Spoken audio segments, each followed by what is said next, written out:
অভিশাপ দিয়েছে। মুক্তির উপায়টুকু বলে দিন। নারায়ণ বলছেন, অর্থাৎ বিষ্ণু বলছেন, হে জয়ার বিজয়, যদি মুক্তি পেতে চাও, হয় আমার সাথে শত্রুতা করতে হবে, না হলে মিত্রতা করতে হবে। বলে প্রভু যেমন বলে, যদি শত্রুতা করো তাহলে 4 জন্ম পরে মুক্তি পেয়ে যাবে, 4 যুগ পরে। আর যদি মিত্রতা করো তাহলে 7 জন্ম লাগবে। কয় জন্ম? 7 জন্ম।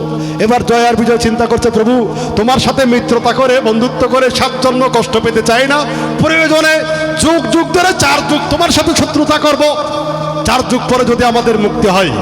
জয় আর বিজয় বুঝে গেছে। নারায়ণ বলছেন, তথাস্তু। এই জয় আর বিজয় মৃত্যুর পরে সত্যযুগে হয়ে এসেছে হিরণ্যকশিপু আর হিরণ্যাক্ষী 2 ভাই। জয় আর বিজয় বুঝা গেছে বাবা। সত্যযুগে কে? হিরণ্যকশিপু, হিরণ্যাক্ষী 2 ভাই। ত্রেতা যুগে রাবণ আর কুম্ভকর্ণ 2 ভাই।